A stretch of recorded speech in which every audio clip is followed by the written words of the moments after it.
अस्सलाम वालेकुम dear students. आज हमने डील करना है एक्सक्रीशन इन प्लांट्स।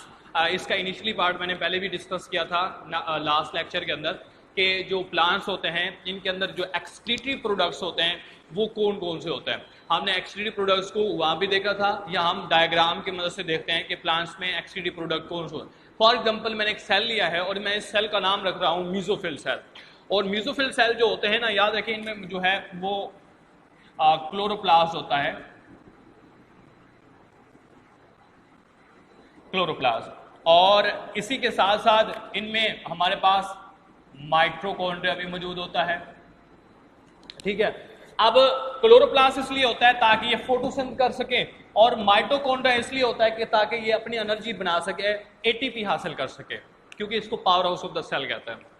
अब हम सबसे पहले देख रहे हैं कि प्लांट जो हैं, इन प्लांट्स में एक्सक्रीटरी प्रोडक्ट्स कौन कौन से हैं और कौन कौन से हैं और उनकी नेचर क्या है।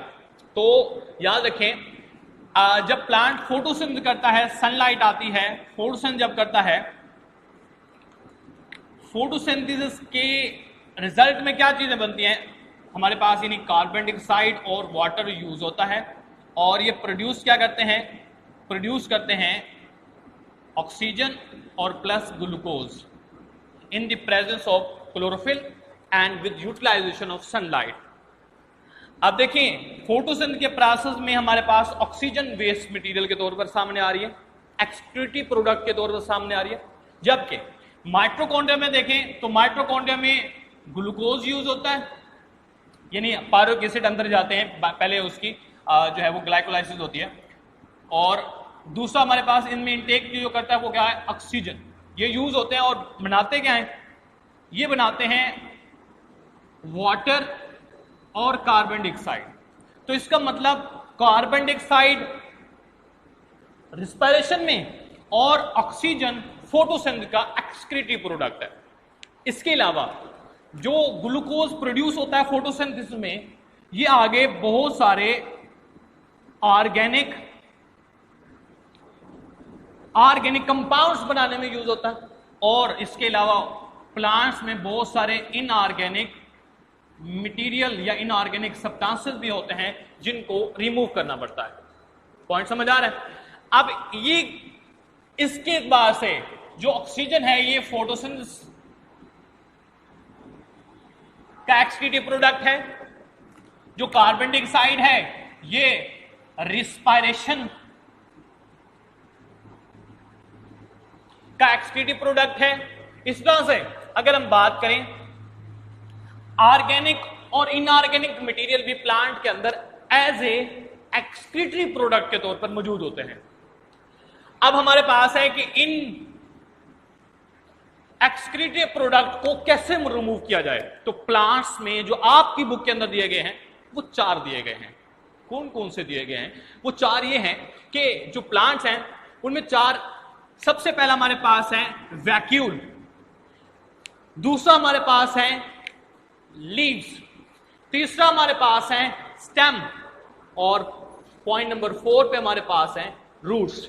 यानी वैक्यूल, लीव, स्टेम और रूट को यूज किया जाता है for the excretion of the excretory products. Clear. सबसे पहले हम बात करते हैं वैक्यूल की। याद रखें, जो सेल होता है प्लांट सेल, उसमें सेंटर के अंदर एक लार्ज वैक्यूल होता है, और वैक्यूल के अंदर जो सेल का वेस्ट मटेरियल होता है, वाटर होता है, और बाकी जो आयंस वगैरह होते हैं उसमें स्टोर होते हैं। तो ये डायग्राम में अगर देखें तो आपको ये स्ट्रक्चर नजर आ रहा है, इसका नाम है वैक्यूल। अब इस वैक्यूल के अंदर ये जो मटेरियल सारा नजर आ रहा है ये इसके अंदर स्टोर होता है। तो प्लांट्स अपना वेस्ट मटेरियल किसके अंदर स्टोर रख लेते हैं, वैक्यूल के अंदर। वैक्यूल क्या है, single membrane bonded structure which is present mostly in centre of the cell, और ये इसकी मेम्ब्रेन को टोनोप्लास्ट कहते हैं, व्हाटएवर। उसके बाद हमारे पास है लीव्स। अब जो लीव्स होते हैं ना, आपने देखा होगा कि खिजां के मौसम में प्लांट जो होते हैं अपने लीव्स को गिरा देते हैं, फॉल डाउन कर लेते हैं। क्यों? और इससे पहले आप एक और पॉइंट भी नोटिस किया होगा कि उनका कलर भी उस वक्त येलो हो चुका होता है। आप देखें, प्लांट एक तो लीव को गिरा रहे हैं, और वो ऑटम के अंदर, और उस कंडीशन में उसको हम सीजनल टाइम कहेंगे प्लांट का लीफ गिराने के लिए। और इससे पहले लीव्स येलो हो जाते हैं। वो येलो क्यों होते हैं? क्या क्लोरोफिल की कमी हो जाती है? नहीं, क्लोरोफिल की डेफिशिएंसी से नहीं, not due to the loss of chlorophyll. The colour of the leaves is change in seasonal time due to the accumulation of the waste material and also due to the accumulation of the heavy metals, यानी heavy metals। और दूसरा मैंने point क्या कहा, जो organic या inorganic material होता है, मिनरल्स होते हैं, इनकी अकोमुलेशन की वजह से प्लांट के लीव्स का कलर येलो हो जाता है। अब ऐसे लीव्स को हम कहते हैं एक्सक्रीटोफोर। What are the excretophores? The specialized leaves which are used to excrete the waste material of the cell or waste material of the plant is known as excretophore। सबसे पहले डेफिनेशन लिख लेते हैं, क्या है हमारे पास, leaves are also used to eliminate the waste material. और वो वेस्ट मटेरियल जो रिमूव करते हैं उन लीव्स को हम नाम क्या देते हैं, एक्सक्रीटोफोर्स का नाम देते हैं। उसके बाद है लीव्स जो ऑर्गेनिक और इनऑर्गेनिक मटेरियल होता है उसको जब स्टोर करते हैं, और ऑर्गेनिक या इनऑर्गेनिक की बात करें तो वो मोस्टली पिगमेंट्स होते हैं, क्लियर, और मिनरल्स होते हैं, क्लियर। और प्लांट जब इनको स्टोर कर लेते हैं तो ऑटम के अंदर क्या होता है, इनके लीफ येलो हो चुके होते हैं, और ये वो टाइम होता है जब प्लांट अपने लीफ गिरा देते हैं। और जैसे प्लांट लीफ गिराते हैं तो इसका मतलब, क्योंकि उसके अंदर वेस्ट मटेरियल स्टोर था, इस तरह से प्लांट अपना जो वेस्ट मटेरियल है वो लीफ के एक्सक्रीट कर देते हैं। और जो गार्डनर्स होते हैं, माली जिनको कहते हैं, वो क्या करते हैं, उन लीव्स को इकट्ठा कर लेते हैं और एज ए फर्टिलाइजर के तौर पर, मिनरल्स के तौर पर उनको यूज किया जाता है। और मैंने एक और पॉइंट बोला कि जो येलो कलर होता है लीफ का, वो किसकी वजह से होता है, क्लोरोफिल के लॉस होने की वजह से नहीं होता है, क्लोरोसिस की वजह से नहीं होता है, बल्कि किसकी वजह से होता है, due to the store of minerals and also due to the store of heavily metals. Next point है हमारे पास, अब क्या होता है, दूसरा पॉइंट है हमारे पास कि जो कुछ प्लांट हैं जैसे ब्लू बेल्स वगैरह हो गए, इनकी जो स्टॉक्स होती हैं, स्टॉक के अंदर बहुत सारे वेस्ट मटेरियल स्टोर हो जाते हैं, और उन वेस्ट मटेरियल को क्या किया जाता है, रिमूव किया जाता है। कैसे रिमूव किया जाता है, क्योंकि जो स्टॉक होता है ब्लू बेल्स का, जो कि बल्ब लाइक होता है, मतलब कि जो हमारे पास कह सकते हैं कि उसके बाद स्टॉक जो है इसके अंदर वेस्ट मटेरियल स्टोर हो गया। अब इस वेस्ट मटेरियल और ब्लू बेल्स, अब क्या होगा, बल्ब लाइक की जो स्ट्रक्चर होता है ना, इसको रिमूव कर दिया जाता है, लीव कर दिया जाता है अंडरग्राउंड द सॉइल। अब क्या होता है कि नेक्स्ट सीजन के अंदर ये बल्ब जो है, क्योंकि इसमें ऑलरेडी और मटेरियल जो है वो स्टोर है, तो ये नेक्स्ट सीजन में जो है वो ग्रो कर जाता है नेक्स्ट ईयर के अंदर, क्लियर। उसके बाद नेक्स्ट थर्ड पॉइंट है, या सेकंड लास्ट कहेंगे, स्टेम। स्टेम्स के जरिए भी प्लांट्स जो है अपना नाइट्रोजनस वेस्ट मटेरियल रिमूव करते हैं। कैसे, जो ओल्ड स्टेम्स होती हैं या ब्रांचेस होते हैं, स्टॉक्स होते हैं, जो तना होता है प्लांट्स का, ओल्ड जो है, उनका सेंटर आपने जब कभी देखा हो तो वो ब्लैक होता है। और वो ब्लैक क्यों होता है, ब्लैक इसलिए होता है कि उसमें जो जाइलम होते हैं वो ओल्ड जाइलम होते हैं, और वो ओल्ड जाइलम इस काबिल नहीं होते कि पानी या मिनरल्स को ट्रांसपोर्ट कर सकें, बल्कि वो क्या होता है, उनमें स्क्लेरेनकाइमा सेल्स होते हैं, और वो क्या होते हैं, डेड सेल्स। और बेसिकली क्या करते हैं, वो बहुत सारे वेस्ट मटेरियल को अपने अंदर स्टोर कर लेते हैं, और ऐसे वुड को, ऐसे स्ट्रक्चर्स को हम नाम देते हैं इबोनी का, क्लियर। अब क्या कहेंगे, इबोनी। इबोनी क्या है, very dark brown hard would, यानी कलर क्या होगा, डार्क ब्राउन, और इनके अंदर क्या होगा, ओल्ड जाइलम होंगे। क्या करेंगे, storing waste material in the center of the stem is called ebony। ये हमारा शॉर्ट क्वेश्चन भी हो गया और एमसीक्यूज भी हो गया।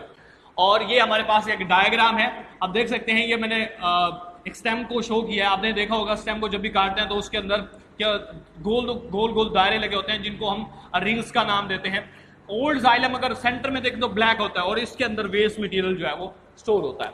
उसके बाद नेक्स्ट हमारे पास पॉइंट है कि जो जाइलम है is not use for the transport के लिए यूज नहीं किया जाता, क्योंकि उसके अंदर स्टोर होते हैं वेस्ट मटेरियल। और black would is in the centre में होगी। और फिजियोलॉजिस्ट कहते हैं कि जो ये केमिकल्स होते हैं ये वेस्ट मटेरियल होते हैं प्लांट्स का, ठीक है।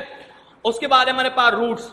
जो बहुत सारे प्लांट्स होते हैं जो अपने अंदर जो रूट्स होते हैं ना, रूट्स के अंदर वेस्ट मटेरियल स्टोर होते हैं और वो रूट्स के जरिए स्पेशलाइज्ड पोर्स के लिए सॉइल में रिलीज कर देते हैं और वो जो केमिकल्स हैं, जो वेस्ट मटेरियल है, ये रूट्स के अंदर एज ए वेपन का तौर पर काम करते हैं, क्योंकि इनके ऊपर, इन रूट्स के ऊपर कोई कॉनिफरस प्लांट, कोई बाहर से कोई पैथोजेनिक प्लांट वो उसके ऊपर अटैक नहीं कर पाएगा। एज ए वेपन के तौर पर जो है वो रूट अपना जो केमिकल वेस्ट मटेरियल होता है उसको एलिमिनेट कर देता है। उसके बाद नेक्स्ट है हमारे पास एक्सक्रीशन इन एनिमल्स। इसके अंदर हम सिर्फ प्रोडक्ट्स को डील करेंगे और इसकी जो स्ट्रक्चर है वो नेक्स्ट लेक्चर में इंशाल्लाह हम डिस्कस करेंगे। सबसे पहले हम देख लेते हैं कि एनिमल्स के अंदर वेस्ट मटेरियल के प्रोडक्ट्स कौन कौन से हैं। तो हमारी बॉडी के अंदर रिस्पायरेशन होती है। रिस्पायरेशन में क्या प्रोड्यूस होगा? कार्बन डाइऑक्साइड, मतलब कार्बन डाइऑक्साइड हमारी बॉडी का एक वेस्ट मटेरियल हो गया। दूसरा, हमारी बॉडी के अंदर वाटर भी क्या होता है? Waste material. कब? अब वाटर उस कंडीशन में वेस्ट मटेरियल होता है जब हम हाइपोटोनिक एनवायरनमेंट में हूं। हाइपोटोनिक मतलब जब पानी की कंसंट्रेशन ज्यादा होगी और ज्यादा है अगर एनवायरनमेंट में, तो पानी बॉडी में जाएगा एनिमल्स की, और पानी अगर एनिमल्स में जाता है तो क्या होगा? वो पानी जो है वो उसको रिमूव करना पड़ता है, जैसे हमने मिराइन फिशेस के अंदर लास्ट लेक्चर के अंदर देखा था। उसके बाद हमारे पास है साल्ट को रिमूव किया जाता है, जैसे हमने फ्रेश वाटर फिशेस में देखा था। फ्रेश वाटर फिशेस में क्योंकि वो बाहर जो हाइपोटोनिक एनवायरनमेंट है वो क्या करते हैं, सॉरी, ये हमने जो ऊपर वाला पॉइंट है हाइपोटोनिक एनवायरनमेंट, ये हमने फ्रेश वाटर में देखा था, जबकि साल्ट है ये हमने किसके अंदर देखा था?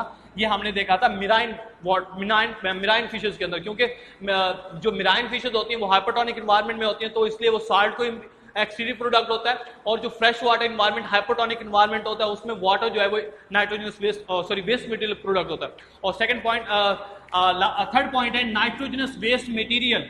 जो ये नाइट्रोजनस वेस्ट मटेरियल जो होता है ये भी हमारे पास जो प्लांट्स हैं, एनिमल्स हैं, इनके अंदर जो है वो वेस्ट मटेरियल के तौर पर मौजूद होता है। और ये कैसे प्रोड्यूस होता है वो हम इसको डील करेंगे। याद रखिएगा, जो नाइट्रोजन वेस्ट मटेरियल होता है या तो प्रेजेंट होता है इन द फॉर्म ऑफ अमोनिया, या वो प्रेजेंट होता है इन द फॉर्म ऑफ यूरिया, और या तो वो प्रेजेंट होता है यूरिक एसिड की फॉर्म में। क्लियर? और ये तीन कंडीशन किस बेस में है? On the basis of availability of water. अगर पानी ज्यादा होगा तो अमोनिया प्रोड्यूस होगा, अगर पानी उससे कम होगा तो यूरिया प्रोड्यूस होगा, और उससे भी कम होगा तो यूरिक एसिड क्रिस्टल्स प्रोड्यूस होंगे। क्लियर हो गया? और उसके बाद हमारे पास है low quantity of the nitrogenous waste material. अब याद रखिएगा, कुछ एनिमल्स हैं जो लो क्वांटिटी में नाइट्रोजनस वेस्ट मटेरियल को रिमूव करते हैं, और वो कौन कौन से हैं? वो जो रिलीज होते हैं in the form of creatinine. Creatinine एक waste material, nitrogenous waste material है। क्रिएटिनाइन हो गया, क्रेटाइन हो गया, ट्राइमिथाइल अमाइन ऑक्साइड हो गया, अमाइनो एसिड हो गए, प्यूरिन्स हो गए, पायरिमिडीन्स हो गए। ये वो वेस्ट मटेरियल हैं जो कि स्मॉल क्वांटिटी के अंदर नाइट्रोजनस वेस्ट मटेरियल की फॉर्म में रिलीज होता है। और लास्ट पॉइंट कि जब प्यूरिन्स और पायरिमिडीन्स, यानी आपने पढ़ा होगा purines, adenine, thiamine, guanine, cytosine, ये हमारे पास जो न्यूक्लिक एसिड और हमारे पास डीऑक्सीराइबोन्यूक्लिक एसिड के अंदर होते हैं, राइबोन्यूक्लिक एसिड के अंदर होते हैं, तो इनकी भी जब ब्रेकडाउन होती है ना, तो इनसे भी क्या प्रोड्यूस होते हैं? वेस्ट मटेरियल प्रोड्यूस होते हैं, स्मॉल क्वांटिटी में प्रोड्यूस होते हैं। और वो कौन कौन से हैं? हाइपोजेंथन, उसके बाद जेंथन, उसके बाद हमारे पास है यूरिया, यूरिक एसिड, अमोनिया और एलेंटोइन। ये वो हैं जो कि प्यूरिन और पायरिमिडीन्स की जो ब्रेकडाउन होती है उसके बाद जो है वो वेस्ट मटेरियल के तौर पर हमारे पास प्रोड्यूस होते हैं। Thank you class, Allah Hafiz.